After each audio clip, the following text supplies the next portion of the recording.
Okay. Good night, good night, good night.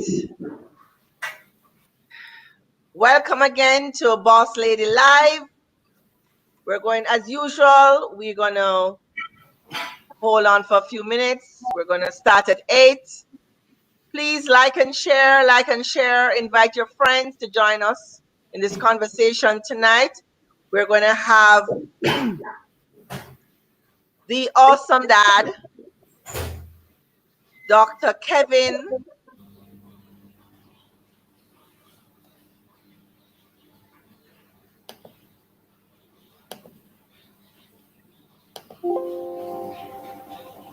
Like and share. Dr. Kevin Harvey is with us tonight, and we are talking about fathers, becoming a father, becoming a dad. And we are just on the heels of Father's Day, and Dr. Harvey has 3, I like to call them well-behaved young men and a little one. We're going to talk to Dr. Harvey about how he did it and how he continues to do it. You know, our fathers need all the help that they can get. Many fathers now are growing up in single parent, or potential fathers have been brought up in single parent homes. And we have heard a lot of excuses as to why fathers are not around. And what we want to do is to showcase fathers who are doing what is necessary. So like and share, share with your friends. What we do on this talk show is to educate. We are working towards a better Jamaica, a better life, happiness in general, fulfillment of our lives, sharing knowledge. You see, if we do not highlight the positive, then we'll only get the negative. So I aim to help our dads, or potential dads, or dads who are struggling and thinking that they're alone. And even to have a conversation with the women who contribute to the dads not being around as well. Because some women, unfortunately, if there is no funds, no money in the kitty, it's a challenge for the men to have a relationship with the children. And you know, funnily, for someone who grew up in a single parent home, you don't recall that the father didn't have any money. You just remember that he wasn't there. So these are some of the conversations that we need to have so that we can have a better tomorrow. Like and share, remind your friends we're on tonight. Like and share,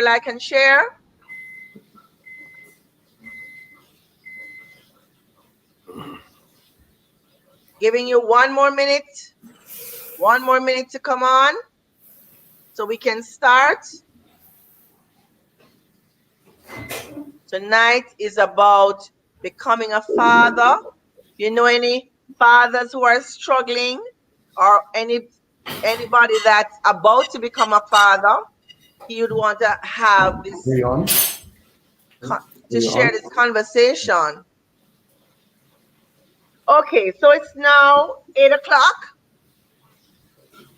Welcome to Boss Lady Live. It's June the 22nd. It's our 8th in a series of talks.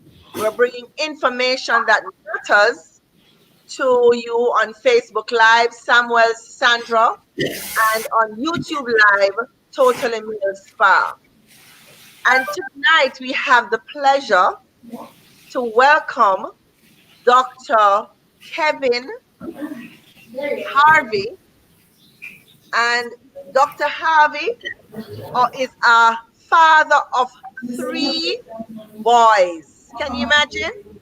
3 boys. And we know how challenging it is to raise boys in today's society. Dr. Harvey, welcome. Thank you very much. I can't say three boys anymore because the Three, eldest is now 21. So wow, big boy. right. Three young men, two young Three men young and men. one boy. Exactly, yeah. Yes. So just tell us a little bit about yourself. What is it that you do now? Just give us a little background on yourself and at what age you became a dad, and pretty much what your experience has been like so far. Just an overview, and then we'll get into the meat of the matter.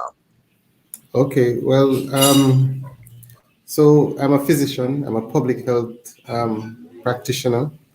I've worked for maybe 15 years in the Ministry of Health, and then I branched out into an NGO, the AIDS Healthcare Foundation. So I specialize in infectious diseases, and I manage a lot of HIV patients, sexually transmitted infections, but I also have to deal with the vulnerabilities around sex and a lot of the issues around relationships. And so, because all of that leads to transmission of HIV and other sexually transmitted diseases. And so that's what I do on a daily basis. I can't remember when I became a father. My eldest son is 21. The middle one is 18, and then the youngest will turn 8 in on July 5th, a few days Oh from my now. goodness, I remember when he was a baby. Oh my Exactly. God, So time he's certainly mine. flies. Yeah, now he says he's the boss of me, so he tells me what to do. But that's a big gap between the first two and the third. I wasn't necessarily thinking that I'd have had a third, but this is how it is. That was a So surprise baby. yeah, 10-year gap. So you can Yes, imagine having to buy everything over. yes, The two could have shared, but then the third one, you have to start all over after 10 years, There's a big yes. gap. But I grew up in Portland, Tony. I grew up essentially, initially with my mother and my father, but my father left maybe when I was 10 to go abroad. He went to the Turks and Caicos to work, but never came back. And Wow. then soon thereafter, my mother And left as you're well. you're what age? You are what age at this time? About 10 years old. But I understand why he left. He wanted to make a better life, etc. So he was a construction worker. So he went to try and find that. My mother was a dressmaker. Right. Um, So you're from humble beginnings. exactly. And so my mother left also for a better life. Because my mother has 6 kids. And at that time, there were four of us living in the house. Um, it wasn't the easiest life, but so she left for better as well to find somebody else and all of that. And the kids, we were basically living alone. I had an When you elder say brother. living alone, Doc, no, break that down. When you say living alone, so what did that look like? Well, I had an elder brother, so he was supposedly the responsible person. At But I, what age?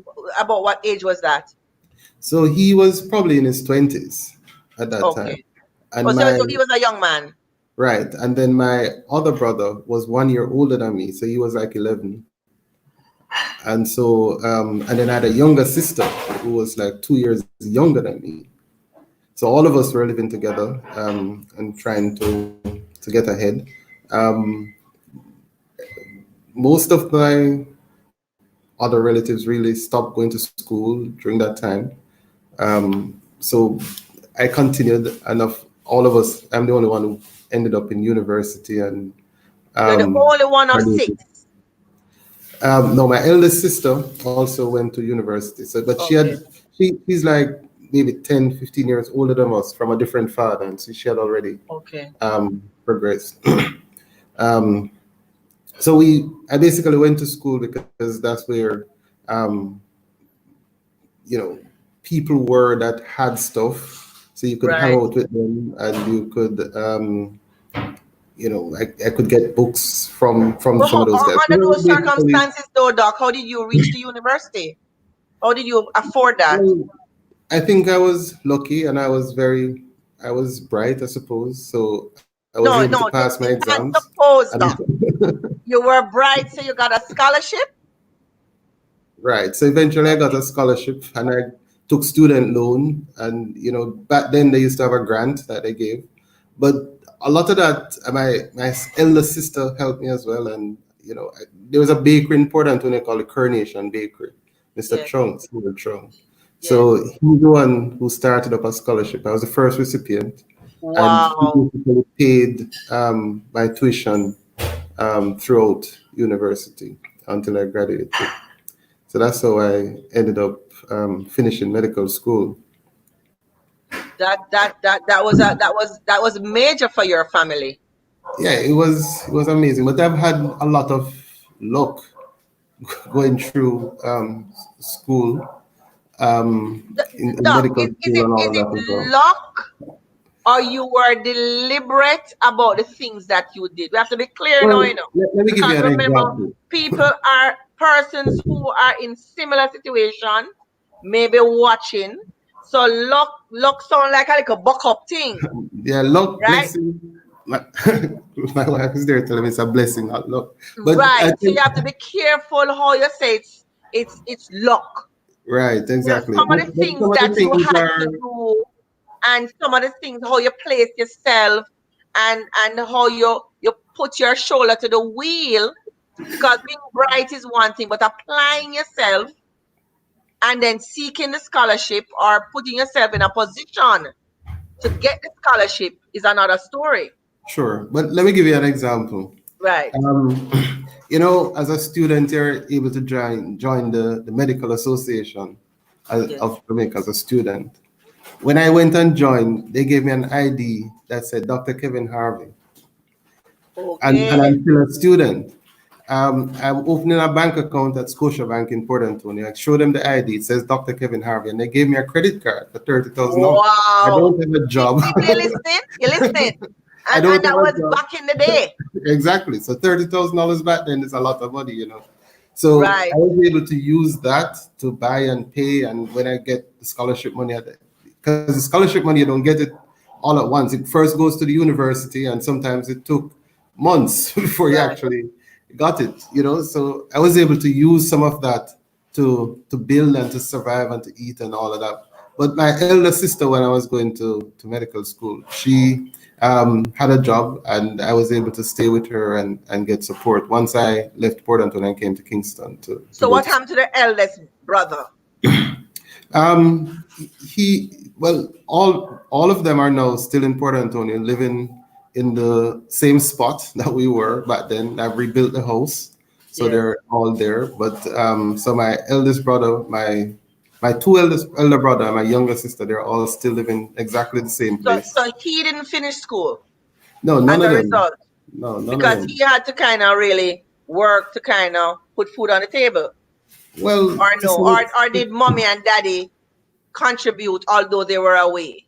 no, my father disappeared totally. Oh, completely. Right. I didn't. Well, we used to write letters back then. So we Yes. used to write to him and all of that. Never got an answer until one day when I was close to finishing medical school, I got a letter from someone to say that my father had a stroke and he Yes. was in the Turks and Caicos. So Yes. I actually went there to see him, brought him back to Jamaica. And then he said yeah, I brought him home. So I was taking care of him here and stuff. And then he said he wanted What to what go back. age was that, Doc? That was maybe about 19, 20 or so. And then he said he wanted to go back because he wasn't comfortable. After 10 years there, he Yes. didn't have any connections back in Jamaica. So he said he wanted to go back. Although So, he had 6 kids here, although he had 6 kids here.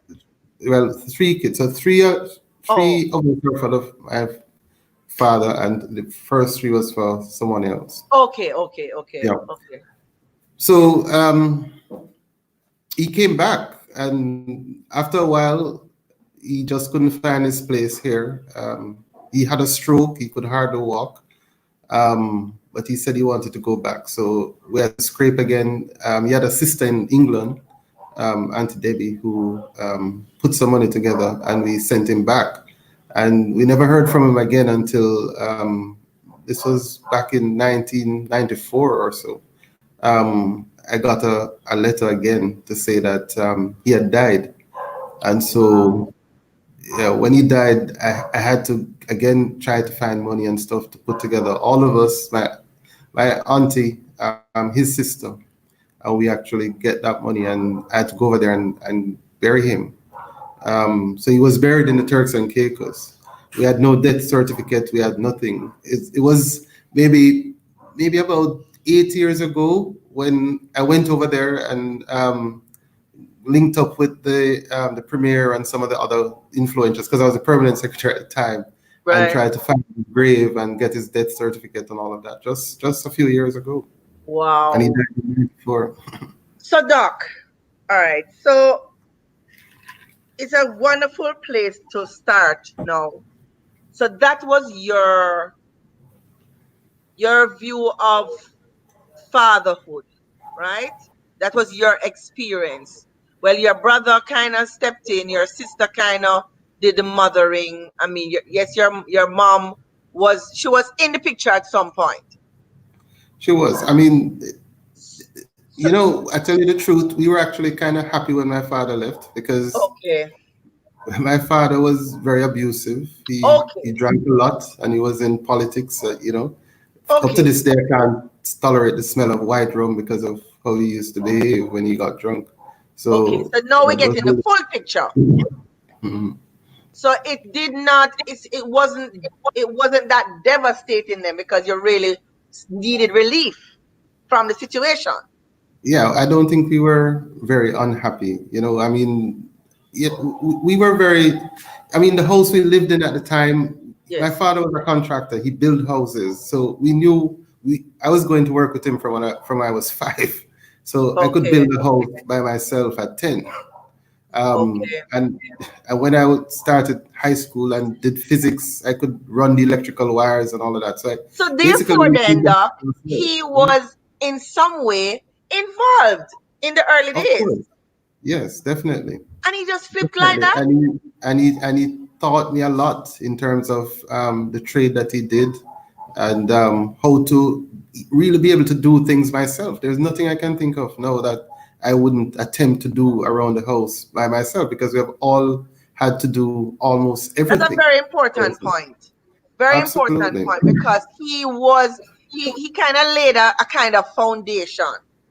Yes. Although he was not the perfect husband or mate, Right. he involved the kids in learning what he did. Yeah, it was a different involvement that those days. You had no choice. You were told, you had to do it, and you had to get up early in the morning, and you had to do what you had to do. I mean, that was just it. So then years roll around.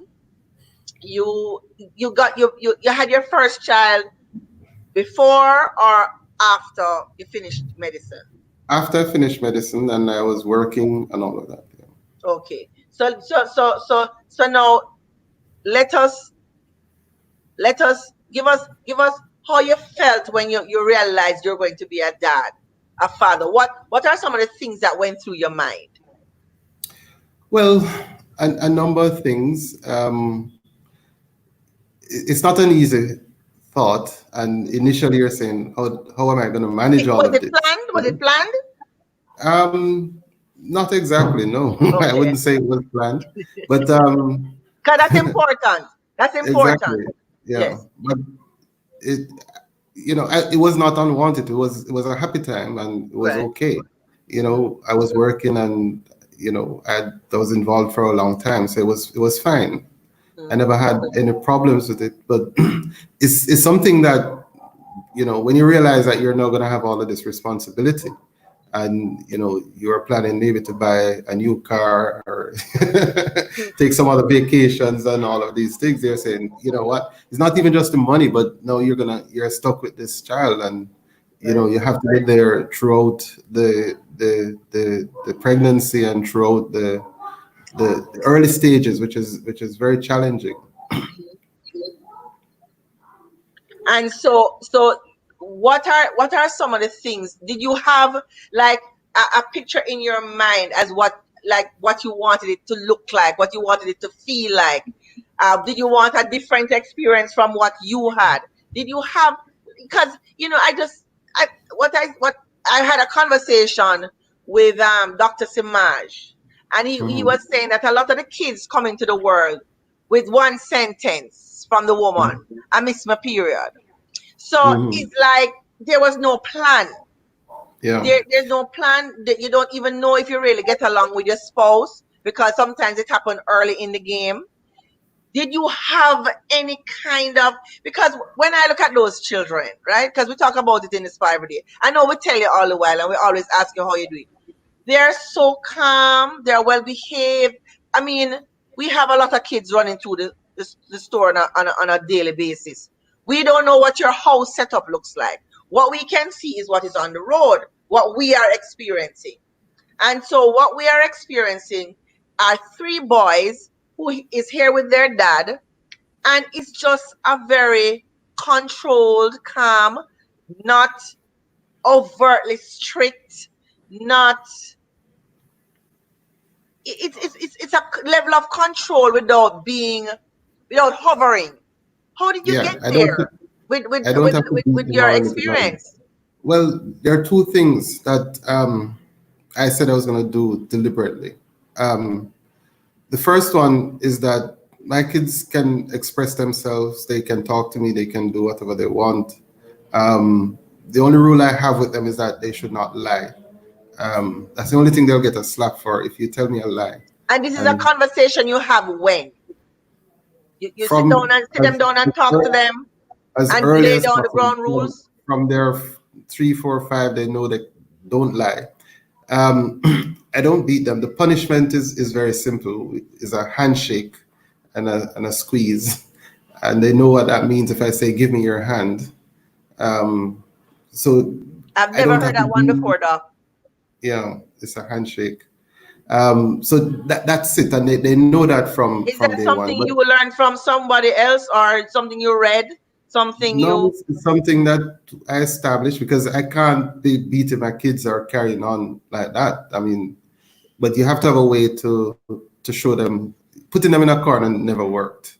Mhm. So it's a handshake that we have, a special handshake that if they're out in public or wherever they are, and I say, "Give me your hand," they know that that That's means interesting. you need to stop whatever you're doing, and they learned that from the elder one would have told them about it, and they've all learned. So even the baby, he has never gotten it. He know he doesn't want to have a handshake Isn't in that public. interesting? A simple Very handshake with a yes, squeeze. but well, it's not very simple. It's a When I said squeeze. It's a simple, very when I hard said thing. simple, because Yeah, I was brought up in a beating situation. My mother never spoke.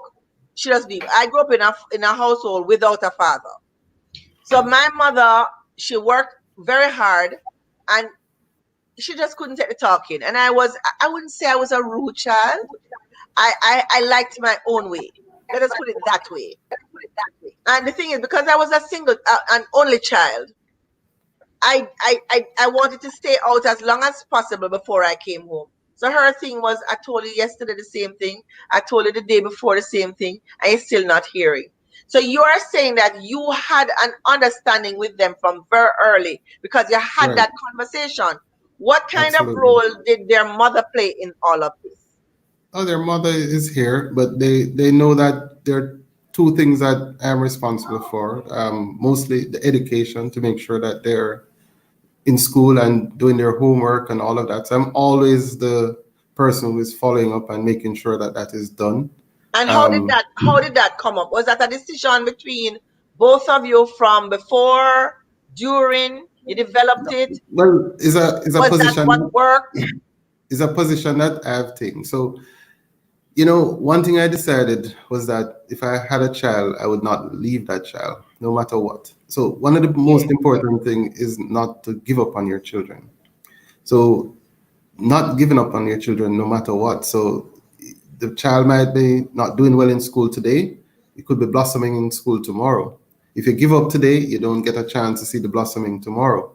So you always have to be there, no matter what is happening. So that is the thing. So the only thing I've done differently from fathers that get cussing is that I have not left. I'm always here for my kids, no matter what. Even if my job takes me all across the world, I'm traveling, but they know that I'm gonna call, I'm gonna WhatsApp, we're gonna talk. Um, I've had to switch to technology now because everybody's like, even when they're in their rooms, it's easier to get them on WhatsApp than as they Right. get. But the fact is that they know two things. One, you must do your work because education is what got me where I am, Right. and I insist that they must be educated. So that's one. And two, that I'm there for them no matter what. So if you fail today, I'm there. If you prosper tomorrow, I'm there. I'm always there for them no matter what. I have no intention of leaving. If we fight today, we can make up tomorrow. If you did bad today, you can do well tomorrow. So the most important thing is to be able to stick to it and to stay there no matter what the problems you're going through for the kids, because they all grow differently, they all learn differently, they all have different interests, and you know you can't apply what you did with one to the next. You all have to try and you have to try and give each one what they need differently. But the key ingredient is that they know that no matter what, if they call me, I'm there. If they need me, I'm there, and that I'll So never you're leave. saying consistency and the fact that they know they have a go-to no matter Exactly. what. No matter what, they know. So if they're stuck at school and they can't reach anybody else, they know they're gonna find me. If they have a problem at home with the work and they can't find it, they know they'll find me. If they need food, they know they're gonna find me. No matter what it is, and they can't find mommy, they can't find whoever. They know that I'm So always I'm gonna be there. hearing reliability, I'm hearing consistency, I'm hearing communicating and having your own language with your own kind of uh, communication. It, Yeah. it, it's unique between you and them. Absolutely. I'll be in Geneva and what I'll get a WhatsApp. I'm still at school. Nobody picked me up. I say, okay, I have to get the driver and that kind of Right. thing. So they know no matter where I'm at in the world, they're gonna get my attention, no matter what I'm doing or where I'm at. What I want to figure out, Doc, because you didn't grow with your dad. Well, you had an early experience with your dad, and as you said, he was a bit abusive, and then he went away.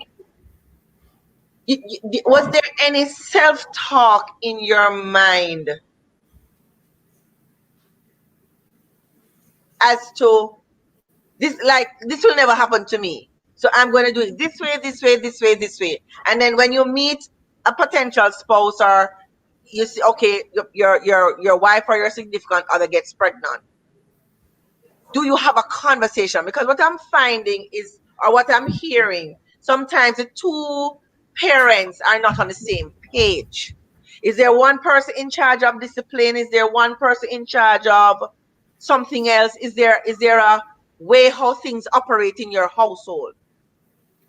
Yeah, I mean, it's very difficult sometimes to coordinate that, because you may want to do one thing and to be one thing, and the other person doesn't necessarily agree, and so trying to manage all of that can be very, very, very difficult. But you have to try and have the conversations. Um, my spouse knew from day one that no matter what, if she wanted to leave, she could, but the child would stay with me. Mhm. So we made that clear that from day one, that my kids are my kids and they're always going to be with me no matter what, and no matter where I go, and no matter what happens. But So where did you get that conviction from? Because we're having a challenge in Jamaica. Mark you find that the younger guys, the young men now are stepping up. Many of them are stepping up. The problem that I think we're having is that it's not being showcased out there. But as you know, I totally mean, I see a lot of young fathers handling their business. I mean, I don't know about their relationship situation, but I see them as fathers handling their business, handling their children. The difference when mommy comes with them versus when daddy comes with them, it's a different kind of exchange. So I just want to know how, because men are struggling. Right. So I want, what I really want from you is advice to the men. Yeah. How to handle a situation. Okay, you are financially stable. You weren't always there, but you were stable when you started having children. That's a Sure. big difference, right? Sure. Mhm. We're having a challenge in some households where once the man cannot provide, last week, Dr. Gail gave us some statistics that if the man stays at home and takes care of the children, he is at I can't remember the I can't remember the statistics that he gave me, but he like Yeah. he was, his ratings was Yeah. very low. Some of If those he brought in stereotypes. money, his ratings became very high. But the challenge is if a mother stops the father from seeing the child because of finances, then the child suffers. I Yeah. wanted to talk a I, little bit about that and yeah. and how that can be handled.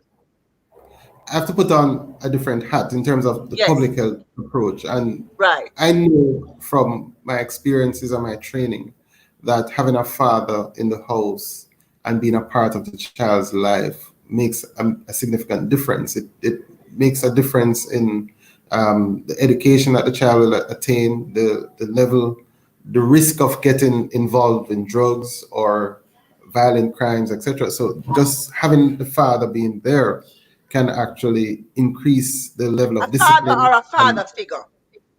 a father figure, a father. Well, we have to go discuss what that means, but Right. having the father there can actually makes a significant difference in the child's life. Now, I think the important thing is for the father to build a relationship with the child. So, regardless of what the mother has to say, and regardless of the relationship with the mother, I'm here to see my child and to have a relationship with my child and to make sure that my child gets the education and Yes, doc, support. but some women don't make it easy, you know, doc. I understand that, but you have to make these things clear from your start in the relationship that if ever we have a child, then the relationship with the child takes precedent. And you can't tell me that But that is when you're planning. no, What that's happened when when the oops? you don't What have to happened be when the planning oops to have a happen? child. That's when you're starting to have sex. Once you start to have sex and the risk is there, you have to make your philosophy known. And I mean, from day one, I mean, you have to know that my child is my child. And regardless of the relationship that we have, the relationship with the child can't be broken. So if it's your girlfriend and she leave you, your child is your child. You have to be there continuously. That cannot end until one of you die. But doc, that is So a nice, educated answer. How many men in Jamaica? And we're not talking about um educated or uneducated. We're not mhm. talking about uptown and downtown. We're not talking about thug versus white collar or blue collar. We're talking about um according to Dr. um Gay last week, coming from slavery, men were studs. So they didn't make that connection between staying in the household and being responsible for these children. They breed and they move on. It's worse if they don't have any money. The psychology, based on what we are seeing with a lot of these men, they just move, a lot of them just move on. You're having a little problem, or if the woman has another man, or they can't have sex with the woman anymore, they just move on like the child doesn't even exist. I agree. And it's because they don't have a relationship with the child as well. So it's easy for them to walk away from the woman and not think twice about the child because there's no relationship with the actual child. Um, all of that is true in terms of the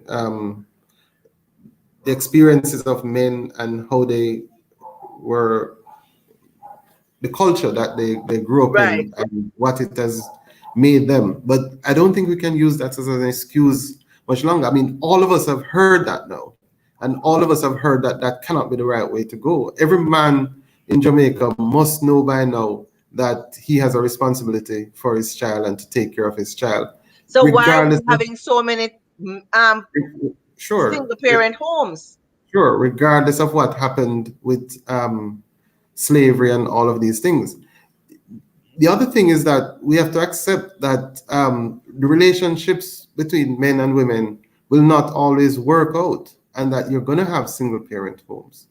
What we have to come to grips with is that we need to change our mindset and to accept that a man, a father, can have a relationship with his child even if he's not having a relationship with the mother, even if he's not, whether he's able or unable to provide resources, money, food, etc., he must be able to have a relationship with his child. And until we move the relationship beyond providing just financial support or housing or goods or service, you must have a bond and a relationship with the child. And that, I think, is where that is broken significantly because the man, How can we get them to understand, and how can we get the women to understand that although sometimes the money is not there, the bond is essential?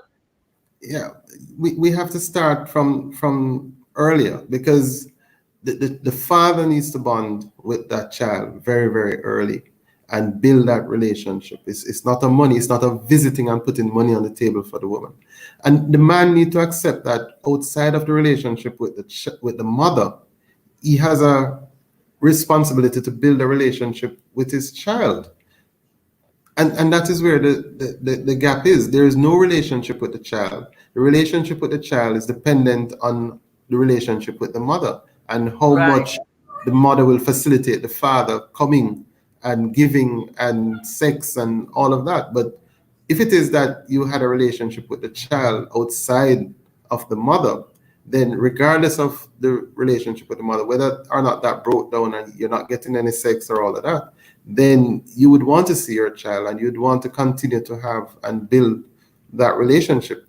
That is what is going to make the difference. It's not just being in the house and providing money and all of that. That helps with security, etc. But how do you actually have a relationship where you can speak to your child, you can instruct them, they have enough respect for you that they will obey what you say, they will discuss, they will be willing to tell you the truth about what is happening when they grow up, etc. I But mean, there's no answer that will last forever. You know, every day is a different question, and every week is a different challenge. But you have to accept that this is my responsibility. I'm building this relationship that is gonna go until one of us dies, and regardless of what happens with the mother. Doc, you know the Jamaican situation, right? Hmm. How, where we start? Cause we're not having that, Doc. So All right, so give so us some here we start. solutions. We need some solutions. It's all right. Some solutions. One of them is that the women have to be more facilitatory. And I know I'm going to get a lot of cussing for this, but the women have to allow the men to build that relationship a little bit more. Sometimes the women don't allow the men to have that interaction and access to the child as they really need to. And that is absolutely critical, that the women, and it's not easy to disassociate your relationship with the man from the man's relationship with the child. So the child becomes a means of punishing the man or rewarding the man. So if you give me money, you can see the child. If you don't give me any money, the child is withheld. But we have to take that out of the picture and recognize that there needs to be that relationship with the child regardless of the relationship with the woman. That's one of the key things. You must have a relationship with your child. So that when daddy doesn't come, The child is asking mommy, mommy, where is daddy? I need to see daddy. I want to see daddy. And that, that can help to some extent. So I think the women have to, and the women are very bright. The women are all mostly educated now. They're progressive. So I think they can understand that we need to build that relationship for the father to build that relationship with their child. So that's one thing.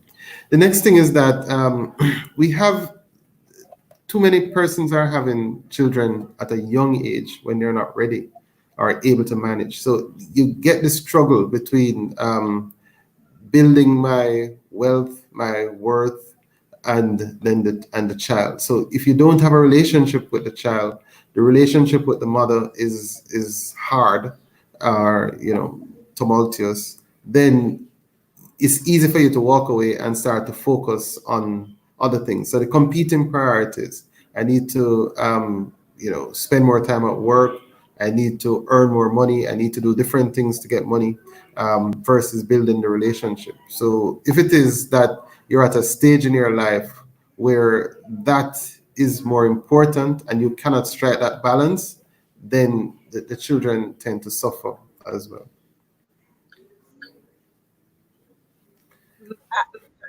Last week, Doc was saying that some men can barely manage themselves. They don't have a clue.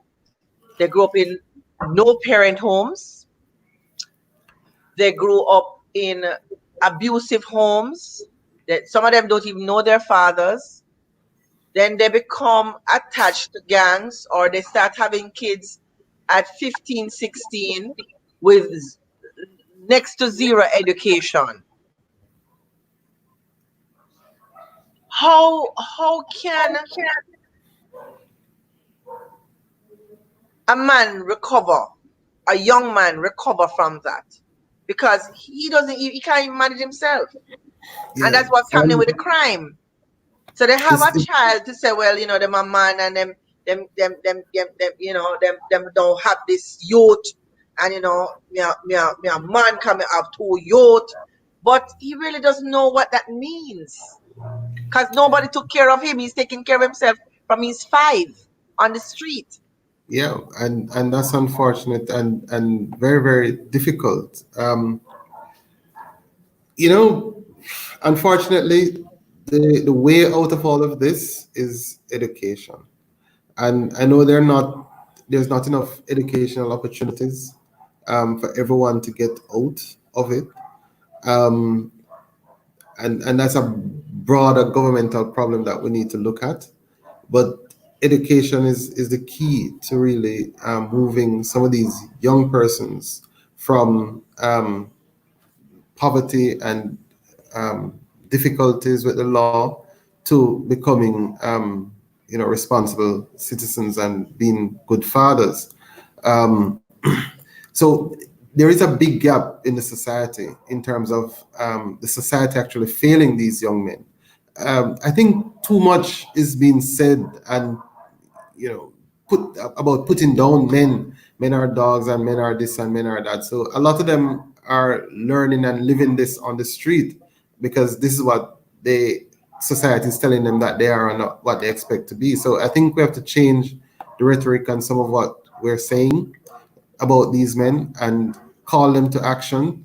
But the way to do it is really through remedial education, even at this late stage. If we can find mechanisms to provide educational opportunities to these young men, I know a lot of them may say they don't want to go to school and it's going to take too long, etc. But really, education is more than just passing subjects. It's enabling you to build relationships and to think and to rationalize and to be able to you know to have discussions about what right and wrong and how to negotiate within the space of the relationship. So it's the only solution that there is, where they can be, they need to be better educated to manage themselves, to eventually help them to earn more as well, and to be better able to take care of their children. Yes, But but the pressure is on them because they start having kids so early. The pressure is on them to earn. So them have a hustle here and hustle there. He was listen, last week I could hardly sleep after I finished speaking to Dr. Gale, because he was saying that like about 60 to 70% of the males them have to work every day in order to have money in their pockets, because them really working, them really Yeah, living hand to mouth.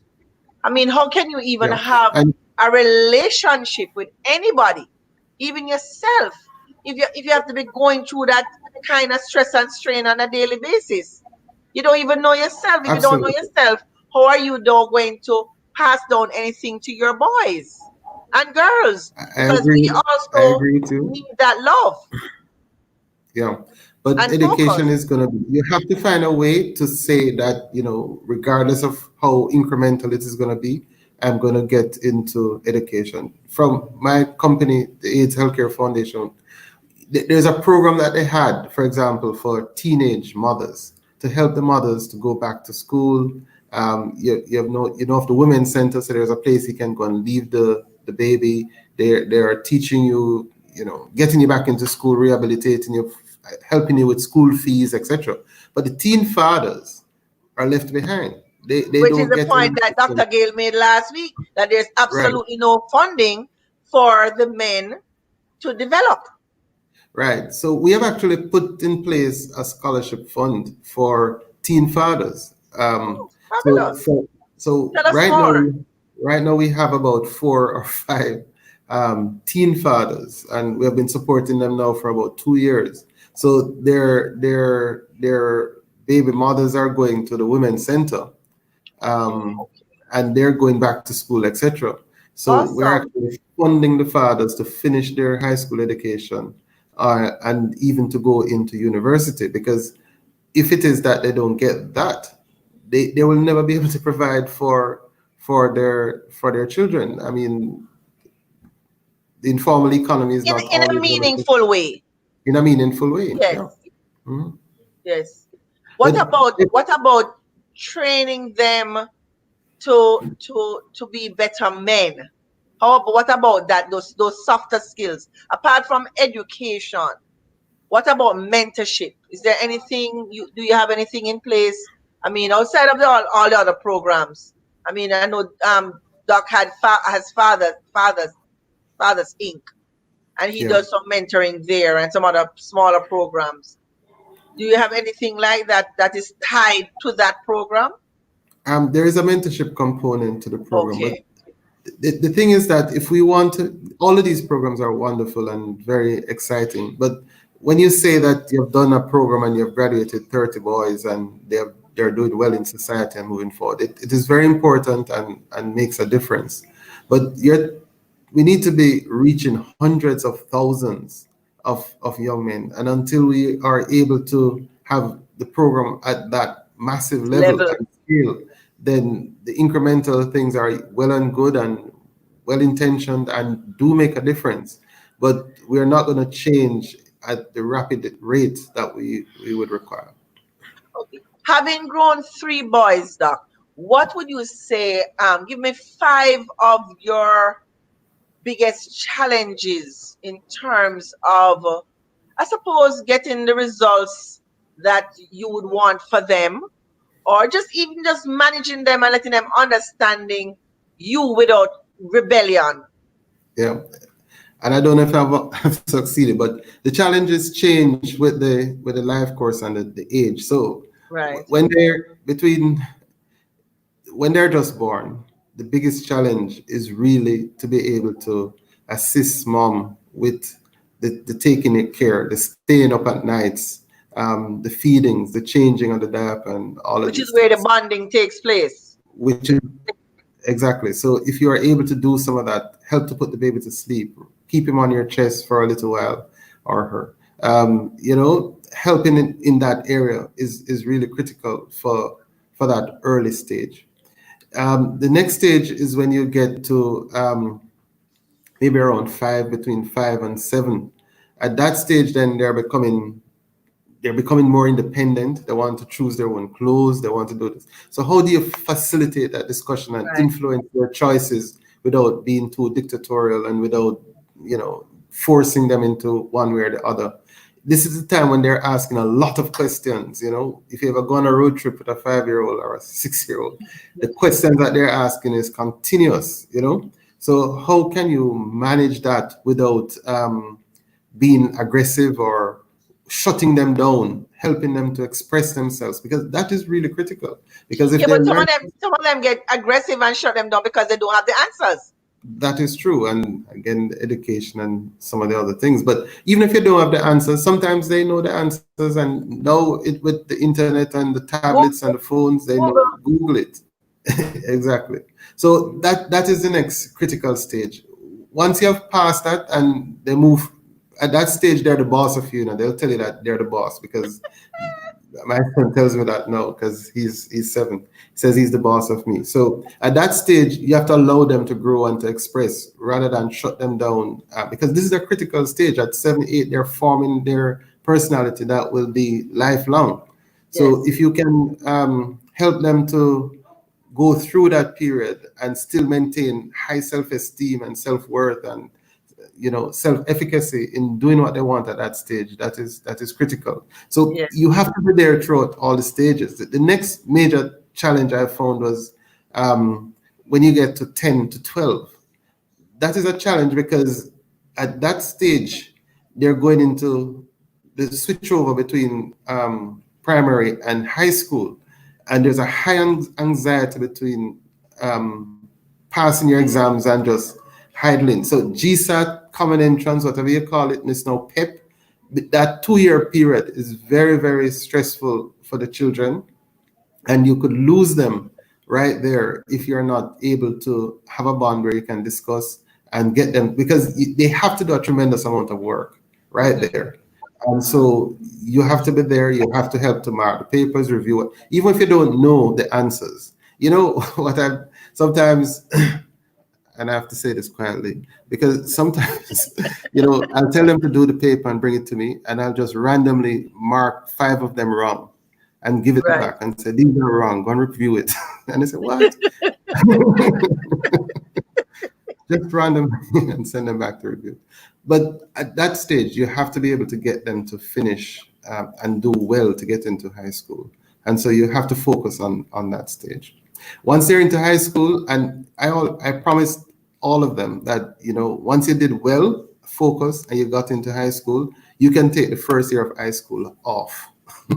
The first form, I tell you, you can take it off. That is my gift to you.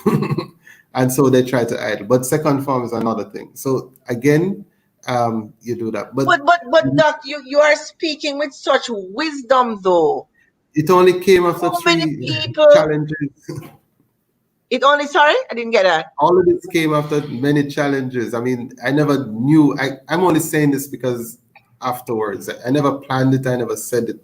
But I can tell you, this is my experience, So as to you what they find can that do. reward, that give and take reward, not being strict all the time, but giving a Exactly. break sometime, letting them feel Exactly. like they have some level of input Exactly. and a So, choice in yeah. their success. Yeah. And I You mean, know? even going to school, I said, look, all right, you're at school for 6 hours of the day. You can make a choice. You pay attention at school, you do your work at school. When you come home, you can get 2 or 3 hours off to play.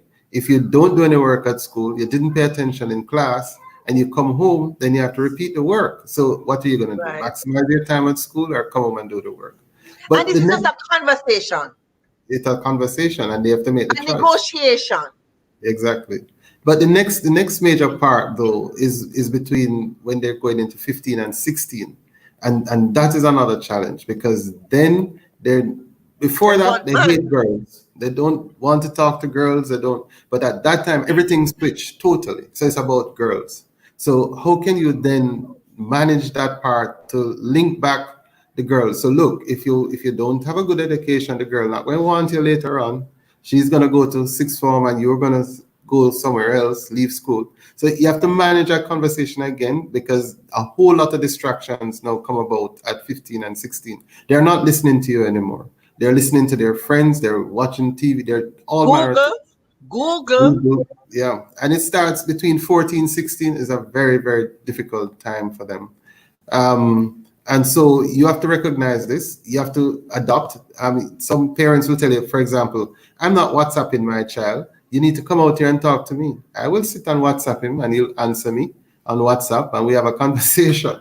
But if not, you get nothing because this is the time when they're locking up in their rooms and they want to be alone and they want to talk to their friends and they don't want to talk to you.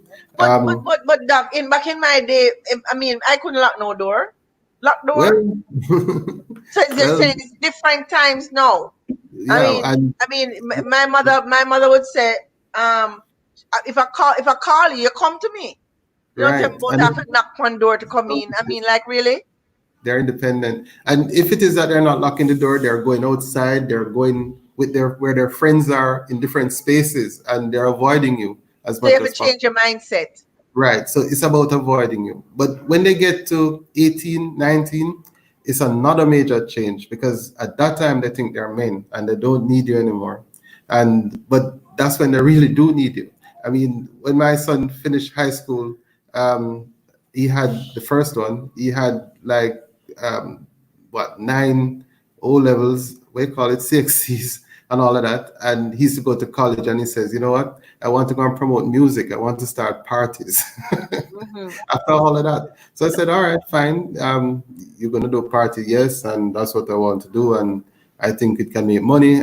And so the guy actually took his PlayStation, he sold it, and he's going to do a party. I said, all right, fine. You're going to do a party. How much? He borrowed a little money from me, sold his PlayStation. Him and three of his friends got to put together to do this party. The night of the party, I said, okay, fine, do your party. I'm supporting you. Did you work the numbers out? Do you have a business plan? Okay, all right. So went to the party, came back in 7 o'clock the morning of the party. How much Hmm. money did you make? Well, things didn't really go as planned. So I said, okay, so you have sold the PlayStation, you borrowed money, and you have nothing. And so why did you come back so late? Well, I didn't realize, but after the party, we had to stay and clean up the entire venue so that by morning it could be Right. clean. So they have to learn these lessons by doing it. But if I But told but him but that, but, but the thing is, Doc, we try to hold the grip because we no, we think that we don't want them to fail, and so we prevent them from doing the thing. But you taught him by allowing him to go through it and fail at it, so he exactly, can understand that he needs more. exactly, But exactly. Doc, So no, that hard for doing it, Doc. it is difficult, but you have to recognize that if you don't do it, you're going to lose them because he's going to say, you didn't let me try.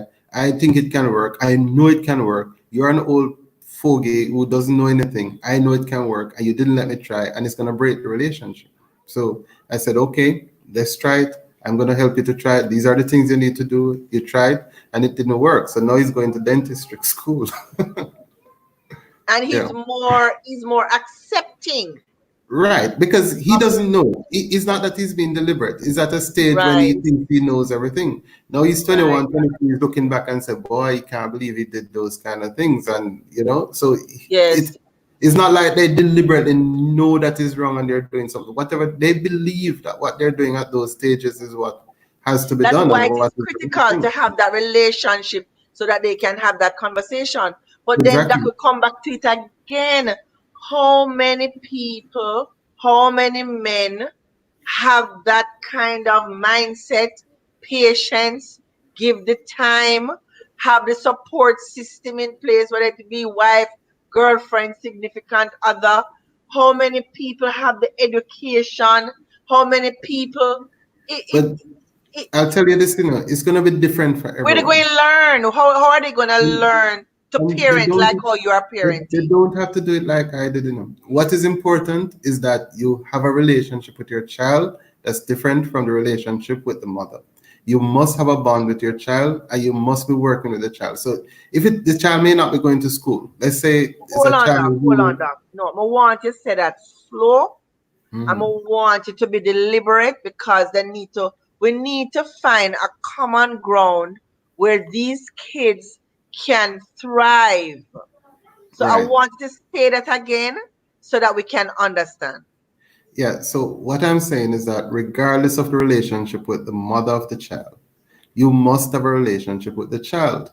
a relationship Separate. with the child, a separate relationship, a bond that takes you through all of these stages that I'm telling you about. So, regardless of the age of the child, you must have a relationship that allows you to interact with the child and to build over time. So, if it is that you're a farmer and you're trying to get the child to become a farmer with you, let's say, then that relationship is critical. It doesn't have to be about going to university or becoming a doctor or whatever it is.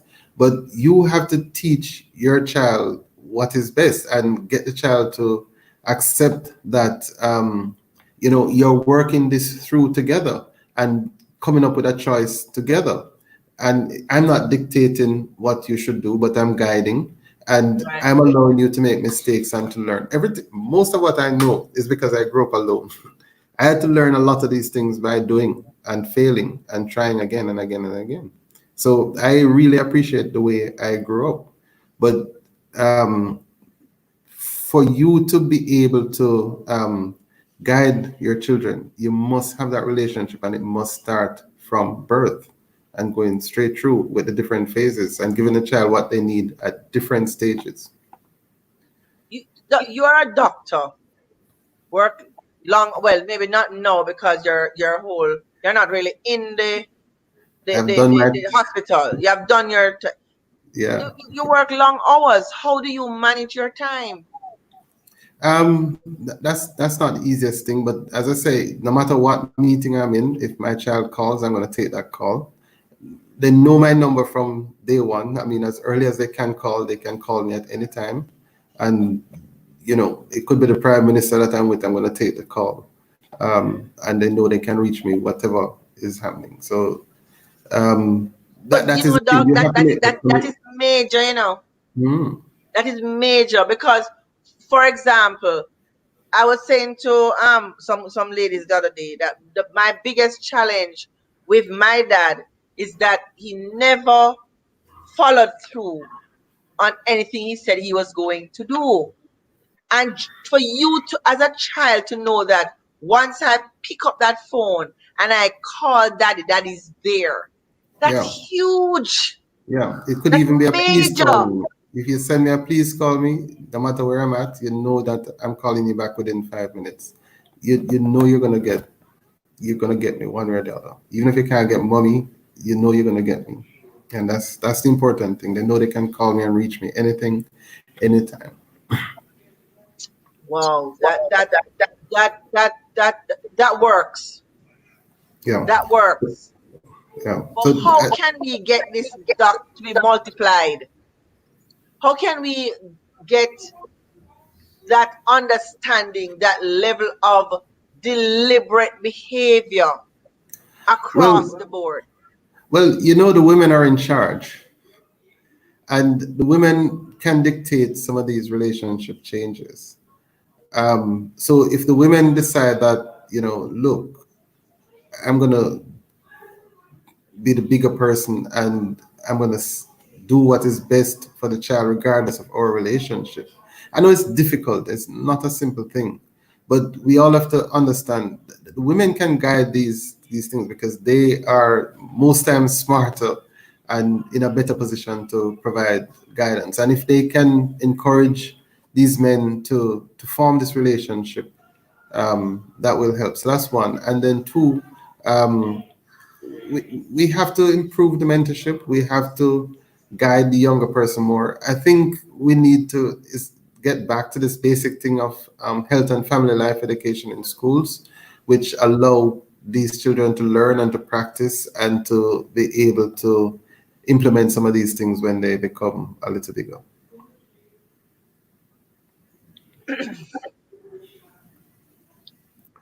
When you are okay, you're parenting or you're co-parenting with your wife. I believe I asked the question in another way. What I want to know definitively Hmm. is there okay, you do this, I do that. So therefore, if she knows or you know that mommy deals with this or daddy deals with this, is there that kind of yin and yang. I mean, go ask your father, or wait until your father come home, or that kind of setup. Is there that kind of setup? Yeah, I mean, sometimes you definitely have to do that because, for example, when it's time for studying, exam times, and all of that, you can't every day you come home. Did you do your homework? You can't go and do your homework. Did you study today? It can't be like that continuously. Right. While mommy is saying, "Oh, how are you? Do you want something to eat? Let me get you a drink." And you come home. Do you do your homework yet? Go do your homework. It's tough. So you have to find a way so that what's gonna happen, the child is gonna hate you and say, "Look, man, this man every day him come home, he just step on my That's all case. him ask me. Go homework. Yeah, what we do about homework or this or punishment." And so you should not become the person who is the punisher.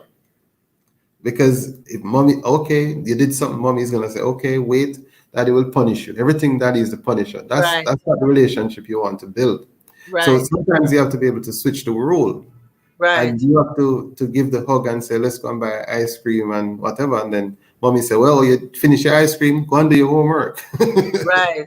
So you have to be able to switch to be able um, to So it's balance. a And partnership. right, and that you have to negotiate because mommies don't easily switch to that harsh part of going to do your homework. And Because they're nurturers. yeah, and most of the children in the teenage years are able to, well, I shouldn't say this, but they can manipulate a little easier, and get what they want. So, but you have to find a tough stance to be able to switch back and forth so that you're not seen as being only hard and punishing. What what what are your views, or what are your recommendations on blended families? Who does the discipline? Who does the, you know, set the rules of the game? Because there are now four parents. There's mother, Yeah. father for one, mother, father for one over there. So how do you manage? How does that work? Well, that's difficult, but it's something that you have to again negotiate and agree and how it is.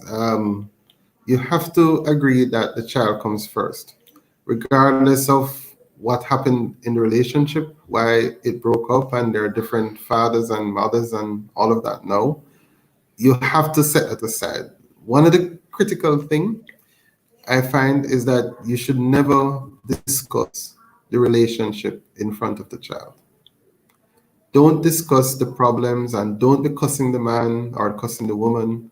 Don't be talking about the stepfather or the stepmother in front of the child because the child simply assimilates all of that and repeats it. And it Carries it becomes back. right, not only saying it back, but internalizes it and start to act it.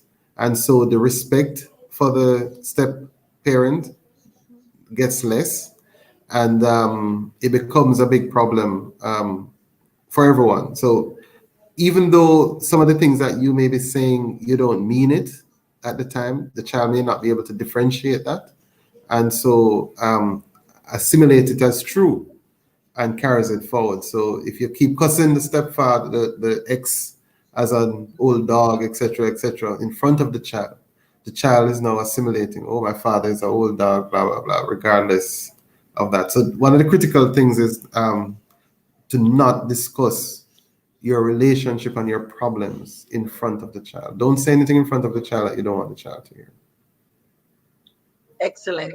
Excellent advice. But still, in terms of discipline, don't talk to me because you're not my father. Right, You live in my house. right. How does that work? And that could be the same with the mother as well, because she could have, Well, the mother could be the one coming in. yeah, and that's very difficult, especially when there's resentment and the child is coming in at a later stage. But again, it's important for the mother to allow or to introduce the father on equal footing. But if the mother, let's say it's a stepfather, and the mother is now, you know, okay, this is your stepfather. Your real father is over there, but this man is going to be here providing money, taking care of you. But that relationship is not being built between the child and the adult male in the house.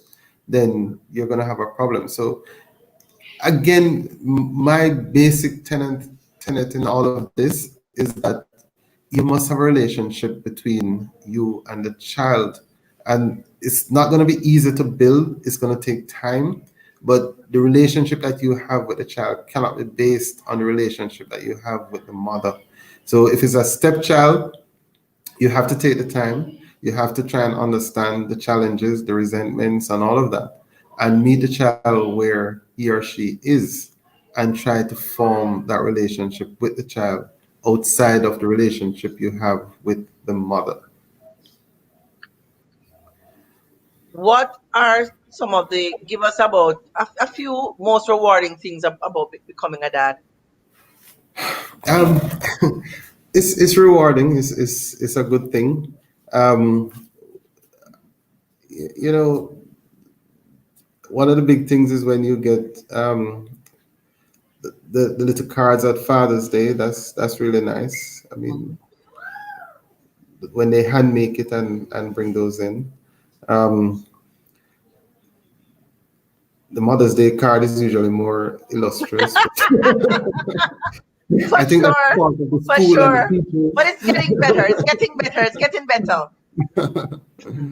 Yeah, so there are lots of little things, out there when you may get a hug, or you get called for advice about a girlfriend. That might be that's a that's really a show that you can be trusted if they Right. actually call you and ask you something about a girl, or they might be asking you about a friend's relationship at school.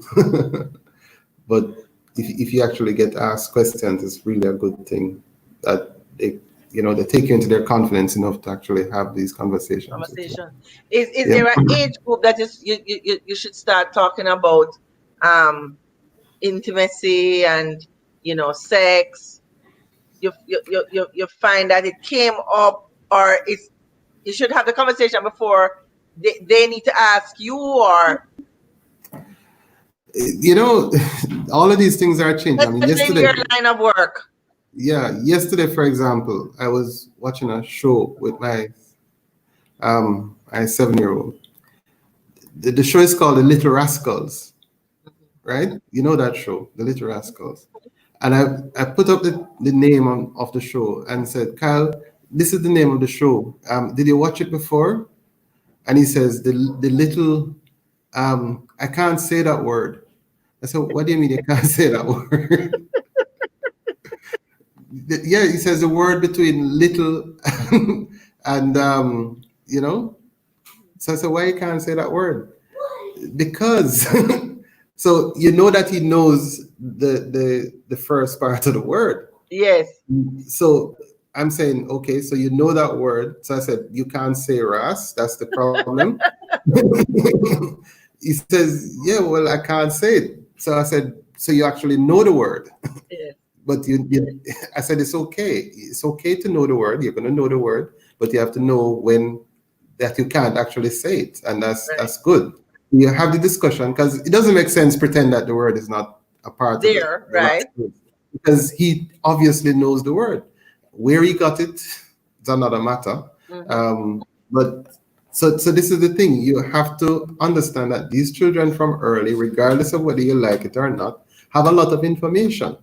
If it is that you're not willing to discuss it with them, then you're going to get left behind, because they already have the information. They know about intimacy at 7 and 8. They know about sex. They know where babies come from.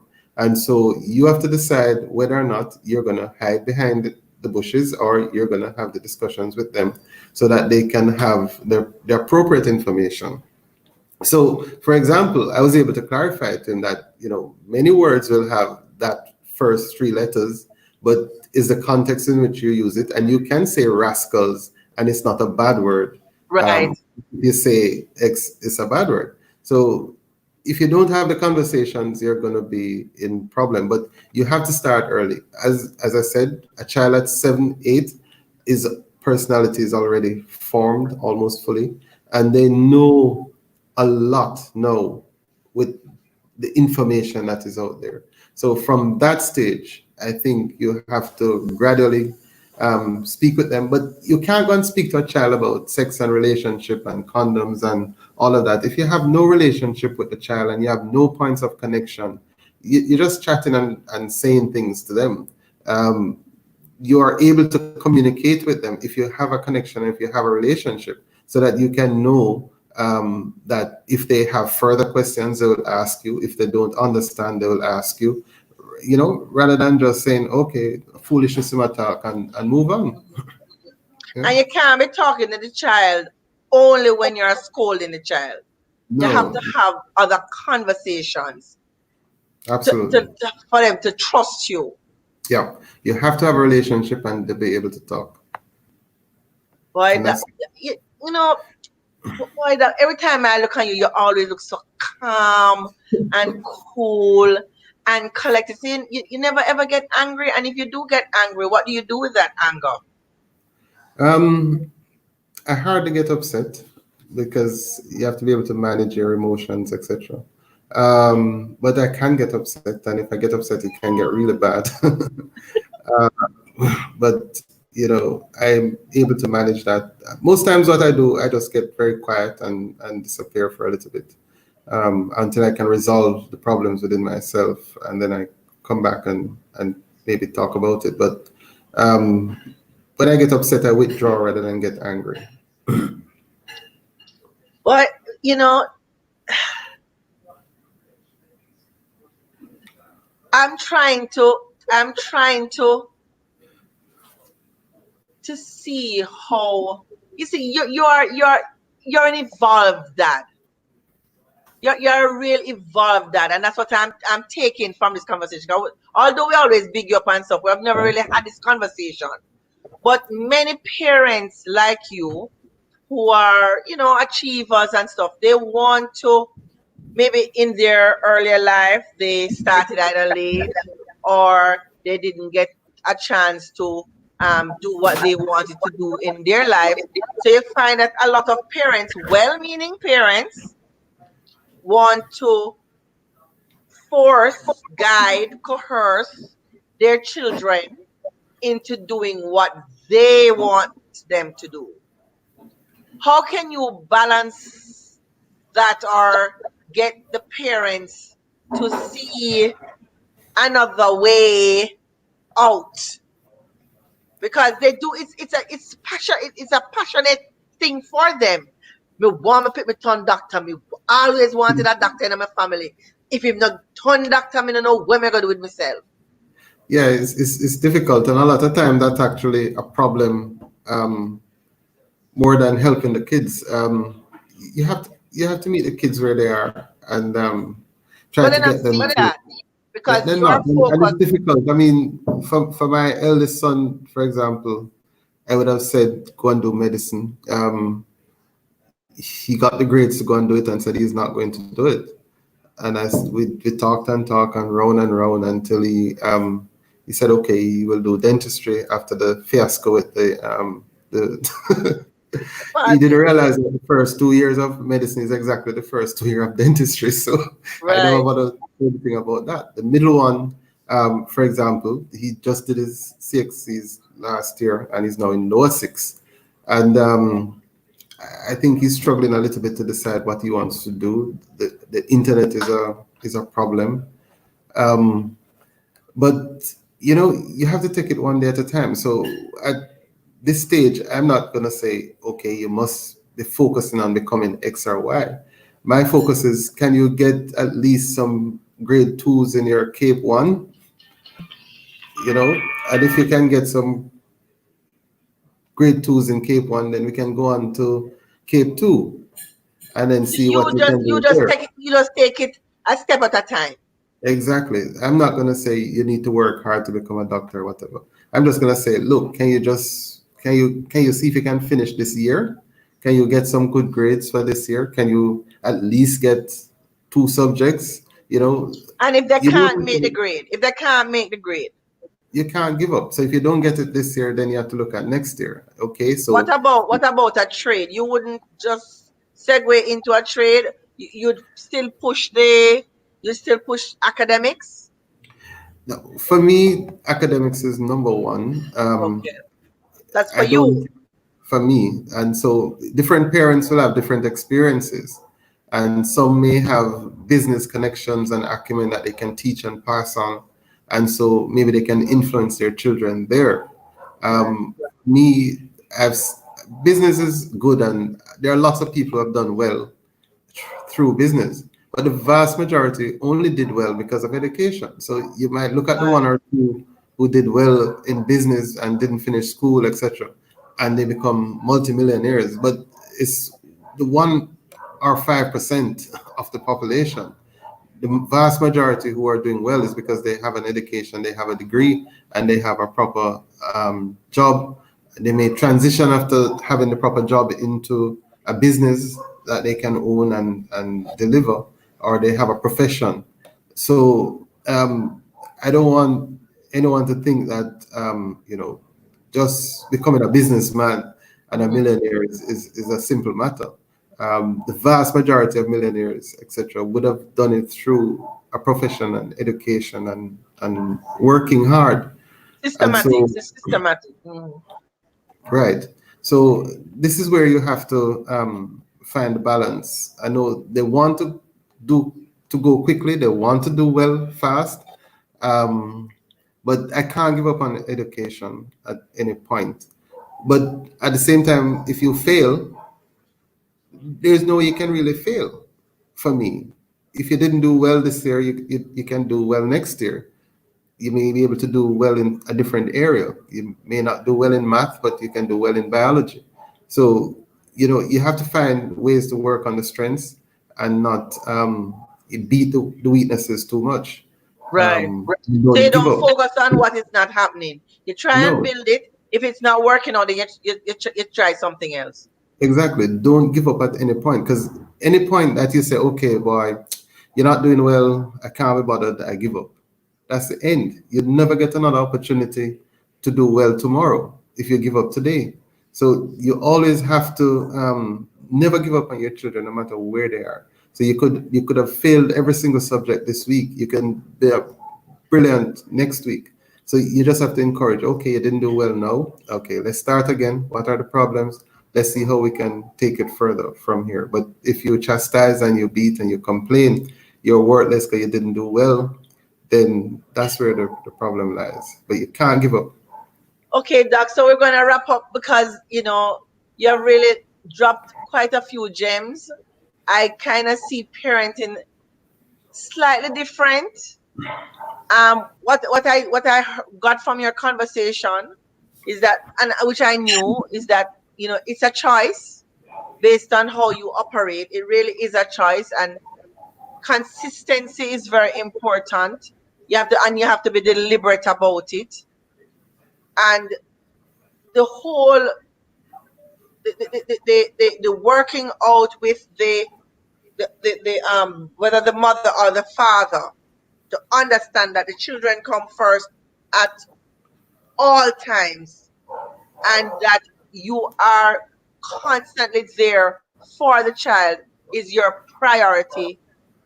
That has to happen to have success in the relationship, not necessarily a successful child, but a successful relationship with your child, that you can Absolutely. have that access.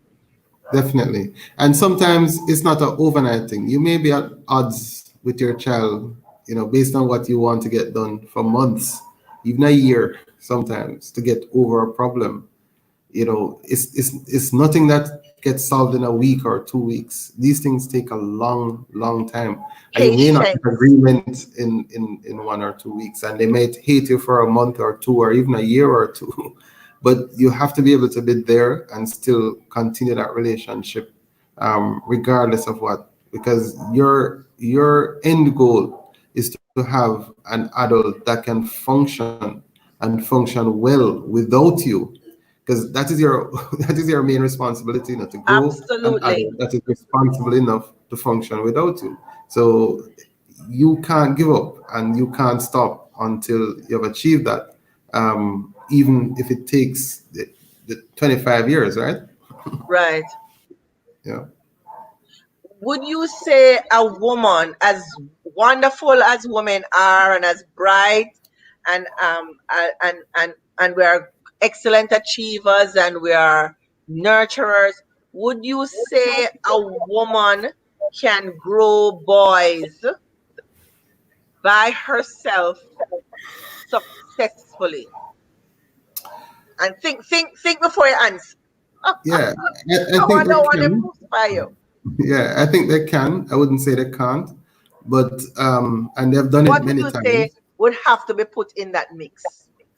Well, you know, there has to be a rationalization of where the father is and what has happened, and how to resolve that, and therefore the mother now has the father role as well as the mother role. But is that So is that a possibility? Can a mother I teach a think so. boy male stuff, male things? I think so. I think a mother, women can do it. I'm not saying they can't. Mothers can be fulfilling parents and cover both roles in today's world. I think they can. But there needs to be a rationalization of where is the father and how did the father role transition. So I don't think it should be that the father is missing. What happened Right. to your father? I don't know him disappear and gone a foreign or something happened and he's missing. It must be that there's a discussion which occur and a rationalization where the mother now has to take on the father role, and so the mother is now seen to have that responsibility as well. It's not that the father is over there and being is not doing his job and him worthless and him over there. It's just that the mother has rationalized it, regardless of what, the father is not in your life. This is this, and I am now playing both roles. So if I think women can do that, and do it well, but And although we're doing so much already, well, I mean, you have to work out the situation for different persons. But at the end of the day, though, if the father is available, it makes a tremendous difference as well in terms of the boy's ability to walk the narrow path, to avoid jail, avoid drugs, and to do well. So we cannot negate the responsibility of the father and the presence of the father, but I would not say that mothers cannot grow a boy.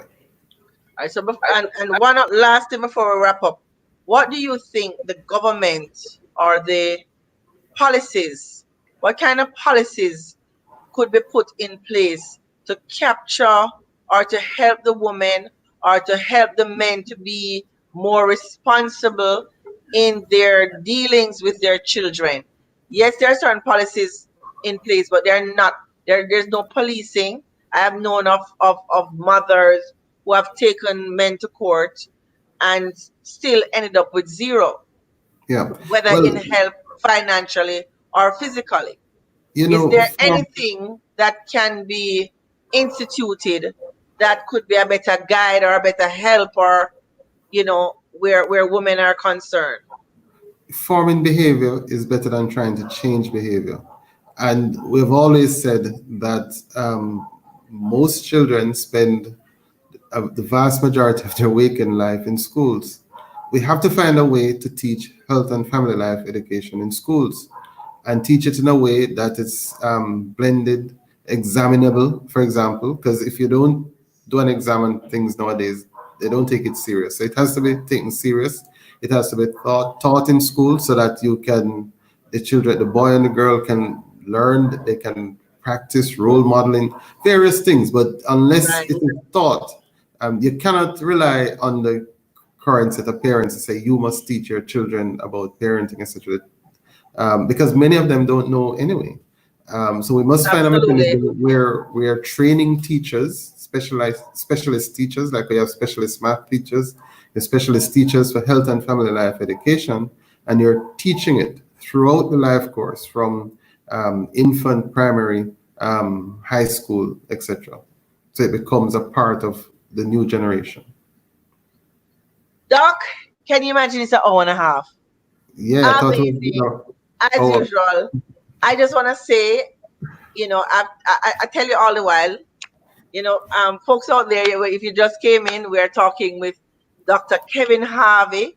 He's a father mm, of three boys, doing an awesome job. I really now know why they're so easygoing and balanced, because that's how you manage with that easy hand but firm, which is what I think really works. Because the fighting, that would more work for me as a child growing up. Whereas my mother would say, don't do this and don't do that. I was never that type of person to receive information that way. Doc, it has been a pleasure.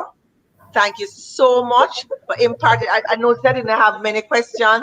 I had a lot of statements and persons commented, but I think we're just listening to you. Somebody said that, you are practicing the modern technique, but it works because we see the results.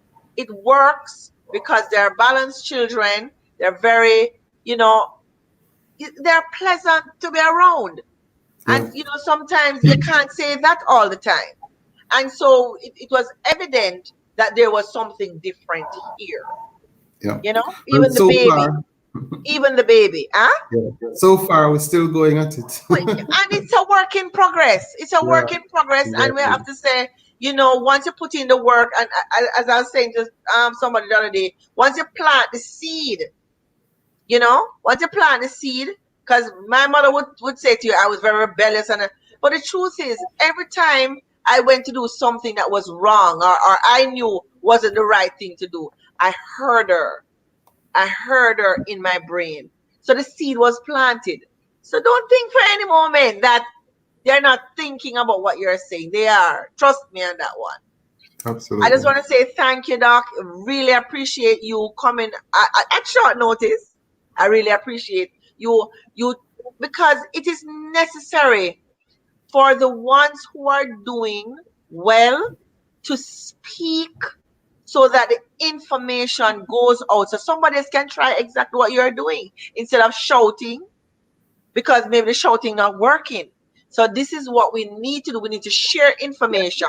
We need to get the information out there on fathering, on parenting, on co-parenting, even when you're not in a relationship together. So I really appreciate you coming on tonight and speaking to us about becoming a father and doing the work. Thank you. I hope it was Good. useful. It was exceptional. Thank you very much. All Friends, right. Thank you. All the Facebook, best. Facebook Live, YouTube Live. Thank you very much for joining us. See you again next week. Next week, we shall be talking on mature marriages. Next week, we will be picking up from that first conversation we had about relationships in the 21st century, because there was a lot of discussion going on Facebook Live after about um, mature marriages, how they work, how people are, they go their separate ways within the marriage or within the relationships. So next week we're going to have some very good conversations. So I want you to join us. Like and share, like and share. Please subscribe to my YouTube page so that you can have access to all the other talks that we have had. A wealth of information. I really just want to say thanks again for joining me, Sandra Samuels, CEO Totally Mail. My aim is to get the information out to help us to build a better Jamaica and have a Jamaica that we can work and live in and have and grow our families. Thank you. Good night. See you next week, same time. 8 p.m. Jamaica time, right here. Good night.